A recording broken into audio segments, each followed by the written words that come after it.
Bismillahirrahmanirrahim. Assalamualaikum warahmatullahi wabarakatuh. Bismillah, alhamdulillah, salatu wassalamu ala rasulillah Nabiyina Muhammad bin Abdillah, la hawla wa la quwata illa billah, amma ba'du. Rabbi syrah li sadri wa yassir li amri wahlul uqdatam min lisani yafqahu qawli. Rabbana arinal haqqa haqqan warzuqna ittiba'ah wa arinal batila batila warzuqna ijtinabah. Hadirin ikhwan wal akhwatillah jamaah halaqah subuh Majelis At-Tiqra yang mudah-mudahan senantiasa mendapatkan curahan rahmat, ridho dan juga bimbingan Allah Subhanahu wa taala. Puji syukur kepada Allah yang masih terus mencurahkan nikmat, inayah dan hidayah kepada kita semua, sehingga kita masih istiqomah menjalankan aktivitas ibadah salat subuh berjamaah yang kita lanjutkan dengan kajian subuh, halaqah subuh, kajian rutin kita setiap Senin ke-2 dan ke-4 ini, kajian kitab Al-Mustafad min Qasasil Quran. Kita masih melanjutkan kajian kita tentang kisah Nabi Yusuf, tetapi di bagian yang kedua. Ya, kita kronologis tentang kisah Yusufnya sudah kita selesaikan. Terakhir sampai Nabi Yusuf dijadikan penguasa atau koordinator Menteri Perekonomian negara Mesir pada saat itu, yang kemudian akhirnya terjadi paceklik yang panjang sampai berimbas kepada kampungnya Nabi Yusuf, sehingga saudara-saudaranya datang dan Nabi Yusuf tetap memberikan bantuan kepada mereka. Sampai di situ ya kronologis tentang kisah Nabi Yusuf. Pada kesempatan ini kita akan ambil pelajaran ma yustafadu min qissati Yusuf. Kira-kira apa hikmah dari kisah Nabi Yusuf alaihissalam itu bagi kita, bagi para da'i dalam kehidupan kita pada saat ini. Yang pertama adalah al-kitman wa tahdir min sahsin bi'aini. Kisah Nabi Yusuf ini mengajarkan kepada kita tentang perlunya menyembunyikan rahasia dan juga waspada terhadap keburukan, terhadap kedengkian seseorang. Hal ini sebagaimana dinampakkan di dalam kisah Yusuf ketika menceritakan mimpinya kepada ayahnya yaitu Yakub, bahwa di situ Yakub memerintahkan kepada Nabi Yusuf agar mimpinya ini tidak didengar, tidak diceritakan, tidak diketahui oleh saudara-saudaranya yang lain. Karena Nabi Yakub tahu bahwa dan khawatir saudaranya itu ketika tahu tentang mimpinya Nabi Yusuf ini, dia akan melakukan sebuah tipu daya, makar, bahkan berniat untuk menghilangkan dan juga memisahkan dirinya dengan Nabiullah Yusuf alaihissalam. Makanya pada beberapa pertemuan yang lalu saya sudah mengatakan seperti itu.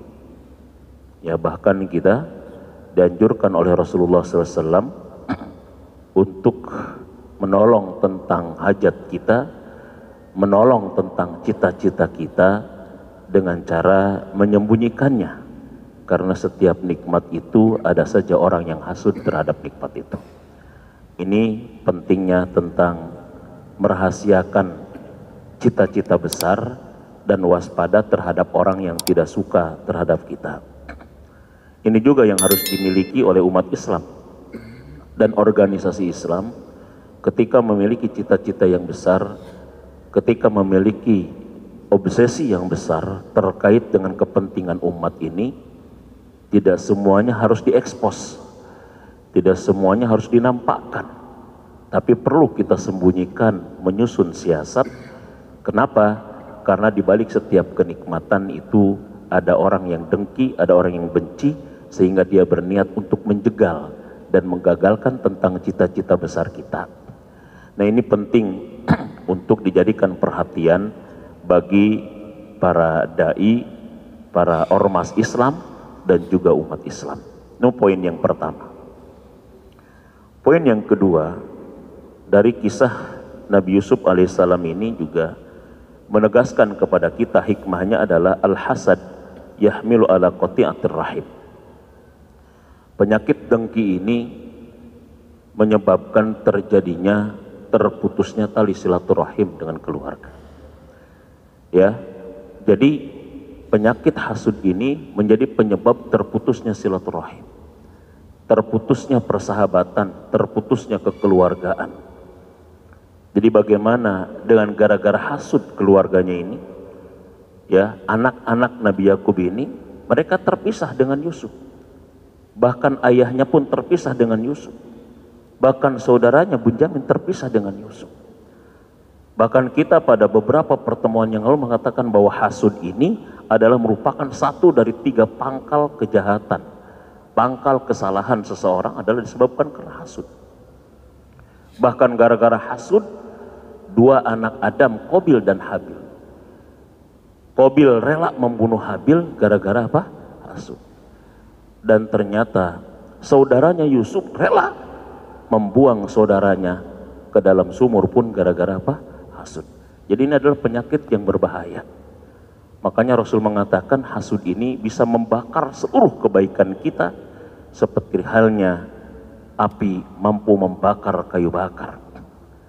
Oleh karena itu maka ini adalah penyakit yang berbahaya. Bahkan ulama mengatakan faktor kesehatan kita bukan semata-mata karena makan. Faktor kesehatan kita bukan semata-mata karena olahraga. Tapi kita pun bisa sehat ketika kita meninggalkan sifat hasud. Tarkul hasad fabakiyal jasad, kata ulama begitu. Tarkul hasad fabakiyal jasad. Tinggalkan penyakit hasud, maka engkau akan sehat, maka tubuhmu akan kuat. Jadi kalau ada orang makannya bergizi, olahraganya teratur, tapi masih sakit-sakitan, jangan-jangan yang bermasalah adalah bukan dengan pola makan, bukan pola olahraganya, tapi pola rasanya. Makanya kita perlu olahraga, perlu olah pikir, perlu olah rasa gitu loh. Jadi bukan hanya olahraga Pak, olah pikir pun penting. Bukan hanya olah pikir, olah rasa pun penting. Ya, makanya disebut dengan istilah positive thinking, positive feeling, positive acting gitu kan begitu. Jadi pemikirannya positif, rasaannya positif, aktivitasnya pun harus positif gitu. Positive thinking, positive feeling, positive acting kan begitu. Ini berbahaya sifat hasud. Tarkul hasad fabakiyal jasad. Tinggalkan hasud, tubuh kita akan sehat, tubuh kita akan kuat. Jadi kalau makan sudah baik, olahraga sudah baik, tapi masih sakit, jangan-jangan kita belum baik di dalam merasa. Nah ini yang terjadi juga pada kisah Nabi Yusuf alaihissalam, bagaimana hasud itu menyebabkan mereka rela membuang saudara kandungnya sendiri sampai dicemplungkan ke dalam sumur. Ini poin yang kedua dari kisah Nabiullah Yusuf alaihissalam. Makanya obat hasud itu Pak, ya, kalau misalkan kita ada kedengkian kepada seseorang, ya, itu obatnya pertama adalah apa? Pertama obatnya adalah doakan orang itu. Orang yang kita dengki, orang yang kita hasud itu doakan kebaikan. Misalkan si A dengki dengan si B, doain. Ya Allah, mudah-mudahan si B itu sukses, bahagia keluarganya, masuk surga tanpa hisab. Kan pertama itu. Jadi dengan kita mendoakan dia, sebetulnya sifat hasud yang ada di dalam diri kita itu akan terkikis. Karena kan salah satunya memulai apa? Mengobati hasud itu mendoakan. Tapi ketika hasud kepada seseorang, ngedoain itu berat. Berat. Yang ada boro-boro ngedoain baik. Yang ada ngedoain yang buruk-buruk. Ketika orang hasud kepada seseorang, doanya baik atau buruk biasanya Pak? Jadi sebelum kita memberi sesuatu kepada orang yang kita hasudi, pertama apa dulu? Doakan dulu. Itu nanti terkikis tuh sifat hasud di dalam diri kita. Setelah kita mendoakan orang yang dihasudi, orang yang kita iri itu apa? Maka yang kedua apa? Berikan hadiah. Berat-beratnya paksakan, bukan nama gitu. Beriin hadiah, ya. Ini makan boro-boro. Kenapa? Karena itu nanti jadi obat, akan mengikis sifat dengki dan hasud yang ada di dalam diri kita terhadap orang lain. Begitupun orang lain kepada kita. Satu, doakan kebaikan untuknya. Yang kedua adalah berikan hadiah dan silaturrahimin dia. Makanya kata Rasul apa? Silaturrahim yang paling nilainya besar di sisi Allah itu apa? Menyambungkan dengan yang memutuskan. Makanya silaturrahim itu kan ada 3, Pak. Pertama, menyambungkan dengan yang sudah nyambung. Itu namanya maintain kita. Kita memelihara. Yang sudah nyambung kita sambung-sambungin terus dijaga. Ini namanya silaturrahim pertama. Yang kedua adalah menyambungkan dengan yang belum nyambung. Yang belum nyambung kita sambung-sambungin. Makin banyak kita datangin orang-orang baik, orang-orang soleh. Insya Allah makin banyak peluang kita untuk mendapatkan manfaat dan syafaatnya. Yang ketiga apa? Menyambungkan dengan yang memutuskan. Dan ini kata Rasulullah yang paling berat. Kata Rasulullah yang paling berat, yang paling susah menyambungkan dengan yang memutuskan kita. Makanya Nabi sebut, ini disebut dengan afdolul fadail. Amalan yang paling utama di antara yang utama, di antaranya adalah menyambungkan dengan yang memutuskan silaturahim dengan kita kan. Memberi dengan orang yang kikir kepada kita, memaafkan kepada orang yang zalim kepada kita, dan menyambungkan tali silaturahim dengan orang yang memutuskan silaturahim kepada kita. Jadi itu 3 bentuk silaturahim. Menyambungkan dengan yang sudah nyambung, menyambungkan dengan yang belum nyambung dengan kita, dan menyambungkan dengan yang memutuskan dengan kita. Nah, ini hasud menjadi penyakit itu. Dan mungkin hasud ini jugalah yang menyebabkan ormas Islam yang satu dengan ormas Islam yang lain tidak mau bersatu, tidak mau nyambung, kita tidak mau menjalin ukhuwah dan lain sebagainya. Ya, makanya salah satu doa kita apa? Rabbana ighfir lana wa li ikhwanina alladziina sabaquna bil iman wa la taj'al fi qulubina ghillan lil ladzina amanu. Wa la taj'al fi qulubina ghillan lil ladzina amanu. Jangan kau jadikan dalam hati kami gil, kedengkian kepada orang-orang beriman. Ini doa aneh, Pak. Kenapa kedengkian kepada orang beriman itu? Biasanya kan ustadz itu dengkinya dengan sesama ustadz, itu masalahnya gitu ya. Nggak ada ustadz dengki dengan tukang beca misalkan gitu ya. Ustadz misalkan dengki dengan tukang belah batu misalkan. Dengan pendeta itu ustadz dengan ustadz juga. Guru ngaji dengan guru ngaji juga. Sesama orang beriman dengan orang beriman juga. Makanya wala taj'al fi qulubina ghillan lil ladzina. Jangan kau jadikan dalam hati kami wahai Allah kedengkian, ketidaksukaan, keirian kepada orang-orang yang beriman. Masya Allah. Jadi itu doa kita harus. Aneh kan kadang-kadang kita. Kedengkian itu makanya ribut di antara ustadz, gitu. Di antara tokoh agama, saling serang, saling apa dan lain sebagainya. Ini doa yang diajarkan Rasulullah dan diabadikan dalam Quran agar kita tidak memiliki itu. Ini pelajaran yang kedua dari kisah Nabiullah Yusuf alaihissalam. Pelajaran yang ketiga dari kisah Nabi Yusuf alaihissalam itu adalah la budda minal imtihan wal akibatil sabirin. Pelajaran yang kedua, yang ketiga adalah tentang sebuah ujian itu adalah sebuah kepastian. Pastinya sebuah ujian dan juga akibat yang baik bagi orang-orang yang sabar. Jadi hidup ini Pak pasti diuji Pak. Karena hidup itu sendiri adalah ujian Pak. Alladzi khalaqal mauta wal hayata liyabluwakum. Allah ciptakan mati, ciptakan hidup itu ujian. Maka orang hidup pasti dia apa? Diuji. Kalau misalkan tidak mau diuji, dia ya jangan hidup.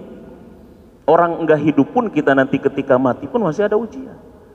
Jadi hidup ini ujian. Nah, dalam kisah Nabi Yusuf mengajarkan kepada kita tentang kepastian sebuah ujian. Akan tetapi akibat yang baik, efek yang baik ketika orang diuji, nggak ada cara lain ketika itu kecuali kesabaran. Nabiullah Yusuf diuji, Nabi Yakub juga diuji. Apa diujinya Nabi Yakub? Bifaqdi Yusuf. Pertama Nabi Yakub diuji dengan hilangnya Nabi Yusuf. Diuji oleh Allah Nabiullah Yakub dengan apa? Bifaqdi basarihi.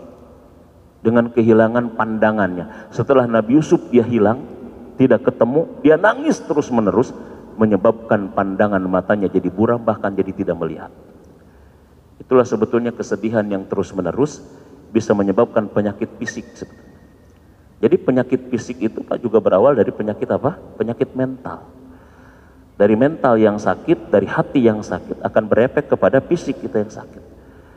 Berawalnya sedih. Nabi Yakub terpisah dengan Yusuf. Nangis yang terus menerus, air mata yang terus berderai, sehingga menyebabkan akhirnya pandangannya menjadi buram dan tidak melihat. Ini ujian. Bagi Nabiullah Yusuf, apa ujiannya? Pertama, dia dilemparkan saudaranya ke dalam sumur. Yang kedua, dia dijual menjadi budak. Yang ketiga, dia bahkan difitnah. Bahkan terakhir yang keempat, Nabiullah Yusuf sampai di penjara dengan ujian itu. Tetapi apa?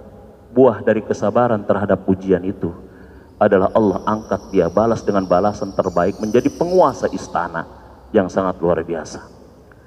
Nah, jadi hidup ini adalah ujian. Maka enggak ada sikap terbaik terhadap ujian itu melainkan dengan kesabaran. Makanya kalau kita analisis ya, ataupun kalau kita telusuri tentang makna sabar dengan makna masalah, itu hampir bersamaan, hampir berdekatan. Dalam teori ilmu sosiologi kan, masalah itu kan ketika terjadi gap kesenjangan antara yang seharusnya dengan kenyataannya kan. Jadi masalah itu kan antara desain dengan das solen itu terjadi kesenjangan, adanya gap. Seharusnya begini, kenyataannya begini, maka sesuatu yang berbeda antara yang seharusnya dengan kenyataan itu disebut apa? Masalah. Yang seharusnya inginnya punya suami itu baik misalkan, punya suami baik, bari benghar soleh misalkan gitu ya, kaya soleh ganteng. Kenyataannya dapat suami gede adat, miskin, hitam lagi misalkan gitu ya. Ini kan namanya tidak sesuai dengan pilihan, tidak sesuai dengan spesifikasi kayaknya gitu lah. Terjadi masalah. Maka menghadapi hal yang demikian ini kan sabar. Apa sabar? Saya sudah sering jelaskan. Sabar itu adalah habsun nafsi lima kuriha, bertahannya diri terhadap sesuatu yang tidak disukai untuk mencapai tujuan itu. Bertahannya diri terhadap sesuatu yang tidak sesuai harapan. Jadi harapan A, kenyataannya B, kemudian kita sabar bertahan terhadap sesuatu yang tidak sesuai harapan. Bertahan terhadap sesuatu yang tidak sesuai dengan keinginan. Bertahan terhadap sesuatu yang tidak kita sukai. Itu sabar. Makanya sebetulnya definisi masalah dalam ilmu sosiologi dengan definisi sabar di dalam Islam itu ada kemirikan. Sehingga enggak ada solusi dari masalah kecuali apa? Kecuali sabar. Kecuali sabar. Nah, bagaimana kita bisa bersabar? Nah, inilah yang terjadi. Kalau kita meneliti dan juga kita mentadaburi tentang sabarnya para nabi, sabarnya orang-orang soleh, itu sebetulnya mereka bukan semata-mata karena iman memang faktor utama ya, tapi mereka memang punya strategi. Kenapa mereka bisa bersabar seperti itu? Nah, di antara kunci supaya bisa sabar terhadap imtihan ini Pak, sabar terhadap ujian ini sehingga akibatnya semua akan berdampak baik kepada kita, itu Allah jelaskan di dalam surat yang keberapa? Surat yang kedua ayat 100 yang ke-55. 155, 156, 155 itu kan bicara tentang ujian. Sekaligus di dalam ayat itu juga bicara tentang solusi dari ujian itu, namanya kesabaran. Jadi kalau kita mau meneliti ayat, jadi ayat itu kayak gini Pak. Kan di dalam hadis, kan begini, di dalam hadis itu ketika ada lalat yang masuk ke dalam minuman kita kan, kata Rasul apa katanya? Satunya sayapnya mengandung apa? Racun, dan satunya lagi mengandung apa? Obatnya, kan begitu. Ini ayat, ini kan ayat kauniyah namanya. Ini ayat tanziliyah, ayat Quran pun kadang begitu. Ketika ayat itu menjelaskan tentang ujian, sebetulnya dalam ayat itu pun ada solusi di dalam menghadapi ujian. Kan contoh, walanabluwannakum bisyai'im minal khawfi wal ju'i wa naqsi minal amwali wal anfusi wat thamarat wa basyiris sabirin. Dan seterusnya nanti. Sungguh kami akan menguji kalian dengan sedikit rasa takut, rasa lapar, kekurangan harta, kekurangan jiwa. Dan ini kabar gembira bagi orang-orang yang sabar. Ini ayat ini kan bicara tentang apa saya tanya? Ujian dunia ini. Ini ujian dunia, Pak. Nah, ketika Allah akan uji kita dengan sedikit kelaparan, ketakutan, kekurangan harta, dan itu sebetulnya dalam ayat itu pun mengandung solusi gimana caranya kita bisa sabar terhadap ujian itu. Contoh, walanabluwannakum, sungguh kami akan menguji. Bahasanya apa? Akan menguji. Sebagai bentuk apa ini? Informasi. Fi'il mudhari itu kan salah satu maknanya kan mengandung zaman akan datang, zaman istiqbal. Sungguh kami akan menguji. Yang namanya akan kan belum terjadi, dan sesuatu ini berbentuk informasi. Sebetulnya informasi tentang akan adanya ujian itu adalah merupakan kunci agar kita bersiap ketika menghadapi ujian. Ada sekolah menyampaikan kepada anak-anak didiknya, 6 bulan lagi kita akan ujian. Ya, 6 bulan kita akan ujian. Ujian nasional nanti bulan Juli, 6 bulan lagi kita ujian. Itu kira-kira anak-anak peserta didik ketika diinformasikan 6 bulan lagi akan ujian, protes nggak Pak? Kira-kira saya tanya. Protes nggak? Nggak protes. Dengan adanya informasi kalau mereka akan diuji dan akan ujian, sehingga mereka bisa mempersiapkan diri. Kan begitu sebetulnya. Beda lagi kalau misalkan pas mereka masuk, nah tutup bukunya, masukin ke tas, kumpulin tas di depan, sekarang kita ujian nasional. Bukan hanya anak yang protes, emak-emaknya demo kayaknya ke sekolah. Kenapa? Karena ujiannya dadakan. Saya tanya kepada bapak-bapak semuanya, kira-kira ayat tentang ujian ini apakah turunnya baru atau turunnya sudah lama? Sudah lama, 14 abad yang lalu ayat ini turun. Kami akan menguji kalian. Salah kita ketika diuji, kita tidak persiapan, tidak ngapalin, tidak belajar, sehingga apa? Sehingga pas ketika ujian stres. Itu kan masalahnya gitu. Makanya kita nggak bisa protes kepada Allah ketika diuji. Dikasih sakit nggak bisa protes. Orang Allah sudah bilang 14 abad yang lalu bahwa kalian pasti akan diuji.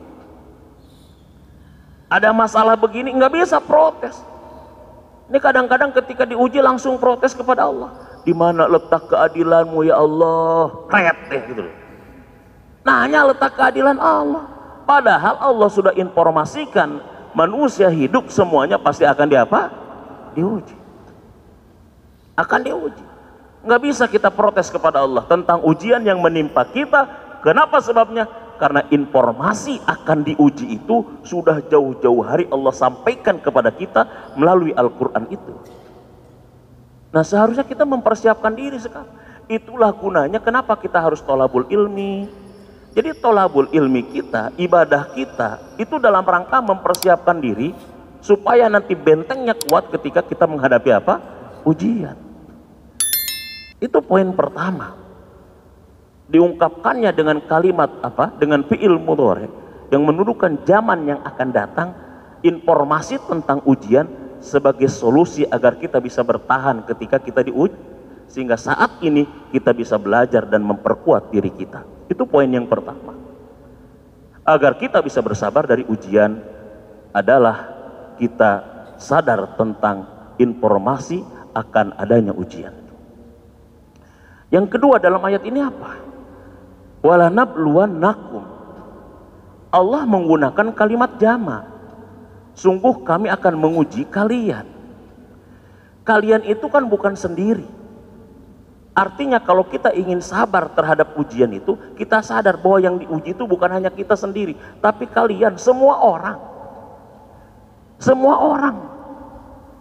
Kalau bapak lagi nonton TV, pas ketika acara bola, pas nonton bola nih, pas ketika nonton bola, lagi seru-serunya, rumah di bapak ternyata listriknya mati,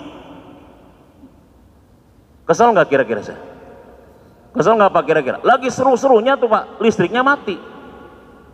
Lebih kesel lagi, nanya tetangga kiri, tetangga depan, tetangga kanan, tetangga belakang, Pak maaf di rumah bapak mati nggak? Enggak. Tanya Pak RT, nggak ada yang mati di sini, punya bapak aja. Itu keselnya kuadrat itu kan gitu. Betul nggak? Tapi begitu listrik di rumah kita mati ketika kita seru-serunya nonton bola, pas kita tanya tetangga kita yang kanan, Pak maaf listrik di rumah mati nggak? Mati. Kiri mati, depan mati. Tanya kepada RW, tanya kepada RT, oh emang satu kampung ini listriknya mati, agak tenang. Asik, ternyata bukan saya doang gitu. Kan itu sepertinya. Kalau kita sakit gigi, ada nggak orang lain yang sakit gigi kira-kira? Kalau kita misalkan sakit meriang, ada nggak orang lain yang meriang kira-kira? Kalau istri kita ngomel, ada nggak istri orang lain yang suka ngomel juga kira-kira? Artinya ujian itu kita sadari bukan hanya kita, tapi yang lain. Dengan meratanya ujian dengan kalimat kum, kita akhirnya jadi agak tenang pak. Beda kalau misalkan akan kita sendiri. Yakini bahwa ujian berlaku bagi semua orang. Bahkan para nabi ujiannya jauh lebih berat daripada siapa? Daripada kita. Itu poin yang kedua Pak. Supaya kita bisa bertahan dan sabar itu, yakini ujian itu berlaku untuk siapa? Bahkan nabi kurang soleh apa Pak? Nabi yang paling soleh Nabi Rasulullah. Saya tanya, Rasulullah diuji nggak kira-kira? Para nabi diuji nggak? Ini kadang-kadang sholat tahajud masih belang betong, sedekah juga endut-endutan. Ngomong, ya Allah saya kan sudah sering sholat, saya kan sudah soleh, kenapa masih diuji juga? Emang Nabi Muhammad kurang soleh apa? Nabi Muhammad kurang soleh apa? Justru semakin soleh, ujian semakin apa? Saya sholat berjamaah terus-terusan, baca Quran one day one juz, sedekah subuh hampir tiap hari, zikir juga tasbih sampai kapegat-pegat. Kenapa ya Allah saya masih diuji juga? Kenapa enggak sih itu yang diuji gitu? Kenapa enggak orang kafir yang diuji? Oh saya yang soleh yang diuji. Justru semakin soleh semakin berat ujian. Dan tidak ada orang soleh yang stres dengan ujiannya sebetulnya. Karena itu adalah tahap kenaikan level. Beda soal ujian anak SD dengan anak SMP, beda Pak. Soal ujian anak SMP dengan anak SMA, beda Pak. Soal ujian anak S1 dengan anak S2, anak S3 itu berbeda Pak. Semakin berat menunjukkan level kita semakin tinggi di hadapan Allah Subhanahu wa Ta'ala. Makanya kalau kita terasa berat ujian itu, satu, menunjukkan level kita memang sudah berbeda di hadapan Allah. Yang kedua, dibalik berat dan sulitnya, di situ kita akan mencapai tingkat kelulusan yang lebih dahsyat nantinya. Kan begitu. Semakin mendekati kepada puncak gunung, kan semakin kita akan berhasil ke puncaknya. Kan begitu sebetulnya.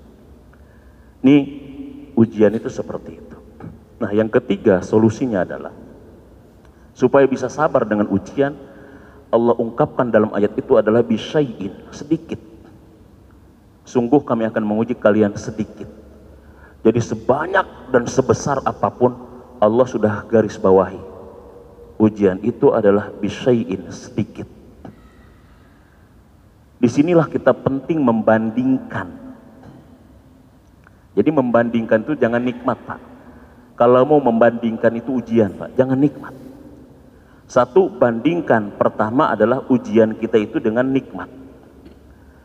Kalau kita mau fair membandingkan ujian kita dengan nikmat yang Allah kasih, saya tanya kira-kira, lebih banyak nikmat yang Allah kasih atau lebih banyak ujiannya kira-kira saya tanya? Gigi kita sering sehatnya, sering sakitnya Pak saya tanya. Sering sehatnya, sering sakitnya? Sehatnya. Tapi begitu satu yang sakit, itu pun masih ada 15 yang lain yang sehat. Ngegerutu yang satu aja kadang-kadang kita.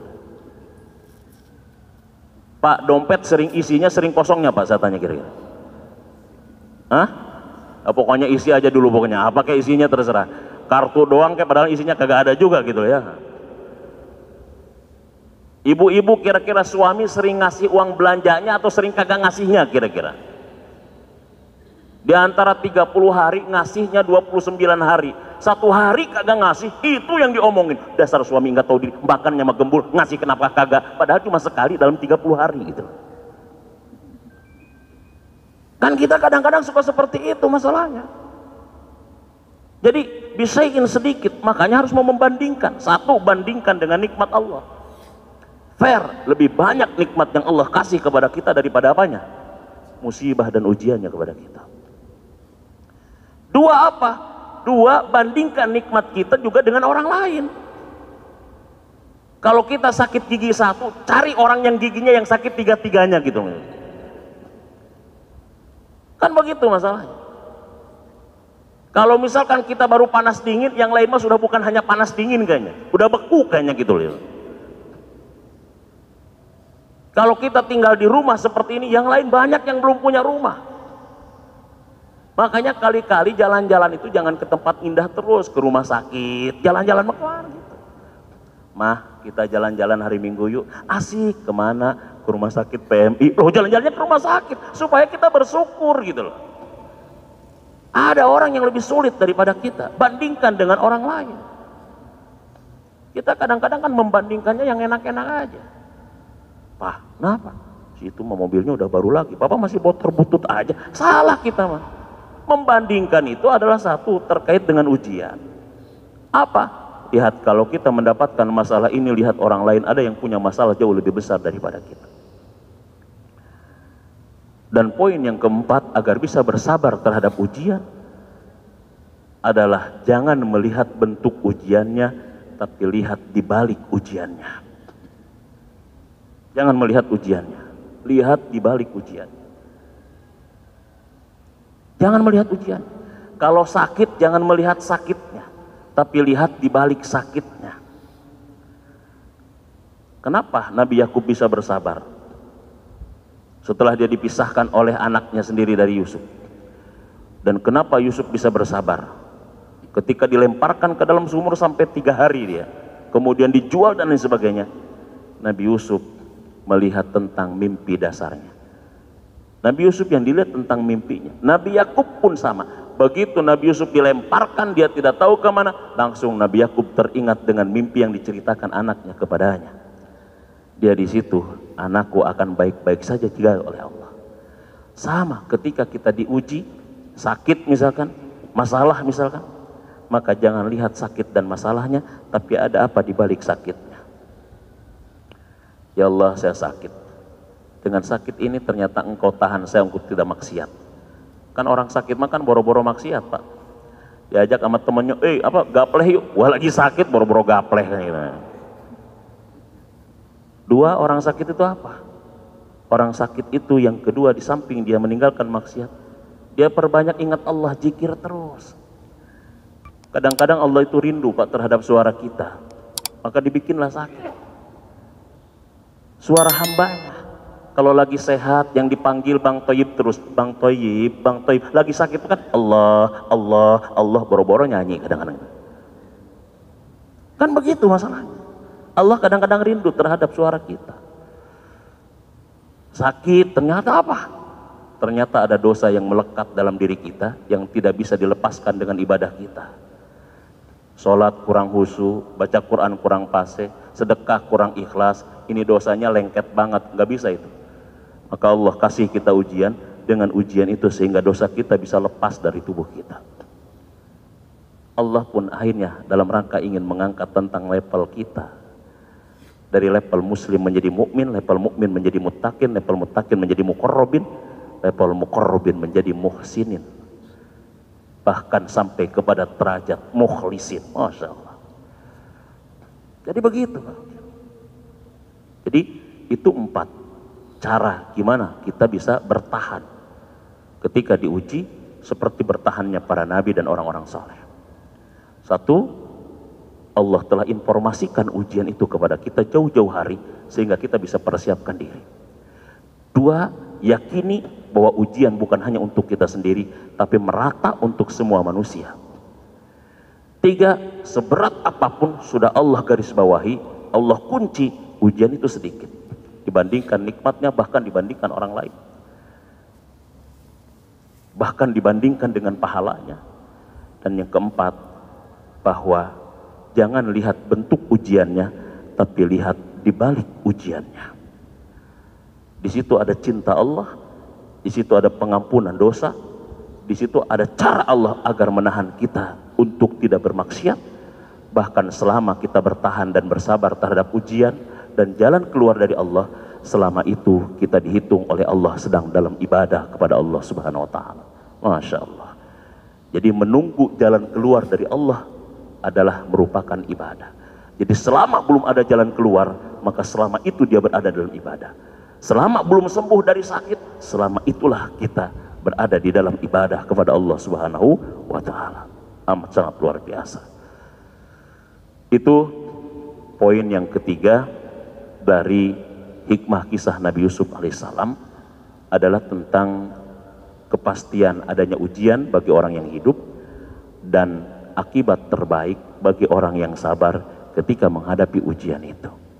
Makanya Nabi Yusuf akibatnya menjadi penguasa.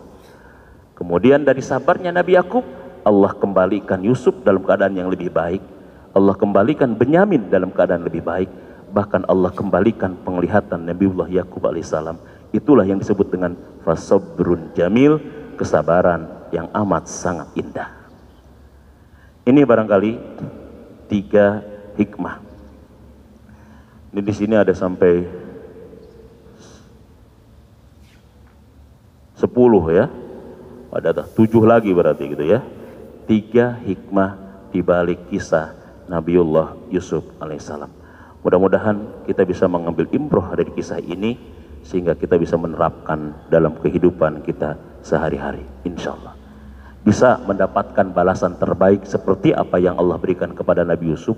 Tapi kalau gantangnya nggak bakalan dapat sesabar apapun, tetap sakit-kiwe tampang kita mah. Jadi jangan berharap kalau saya sabar kayak Nabi Yusuf, gantengnya kos Nabi Yusuf mual gitu mah. Ngarep.com itu namanya gitu ya. Demikian barangkali, mudah-mudahan ada manfaatnya bagi kita semua. Yang benar dari Allah, yang salah semata-mata kebodohan saya sendiri. Mari kita tutup dengan hamdalah dan kafaratul majlis. Alhamdulillahirabbil alamin. Subhanakallahumma rabbana wa bihamdika la ilaha illa anta astaghfiruka wa atubu ilaik. Assalamualaikum warahmatullahi wabarakatuh.